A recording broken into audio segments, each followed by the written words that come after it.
Un signe grandiose apparut dans le ciel, une femme ayant le soleil pour manteau, la lune sous les pieds, et sur la tête une couronne de 12 étoiles. Elle était enceinte, et elle criait, torturée par les douleurs de l'enfantement. Un autre signe apparut dans le ciel, un énorme dragon rouge-feu avec 7 têtes et 10 cornes, et sur chaque tête un diadème. Sa queue balayait le tiers des étoiles du ciel et les précipita sur la terre.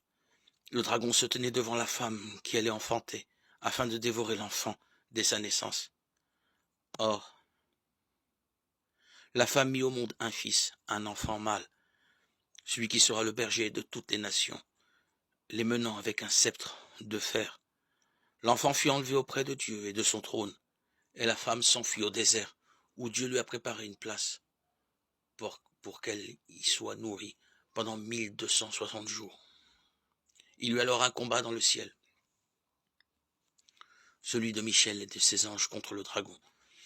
Le dragon lui aussi combattait avec l'aide des siens, mais ils furent les moins forts et perdirent leur place dans le ciel. Oui, il fut rejeté, le grand dragon, le serpent des origines, celui qu'on nomme démon et Satan, celui qui égarait le monde entier. Il fut jeté sur la terre et ses anges avec lui.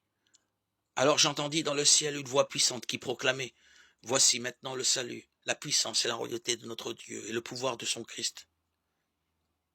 Car l'accusateur de nos frères a été rejeté, lui qui les accusait jour et nuit devant notre Dieu. Et eux, ils l'ont vaincu par le sang de l'agneau et le témoignage de leurs paroles dépassant l'amour d'eux-mêmes. Ils sont allés jusqu'à la mort. » Apocalypse 12, 1, 11.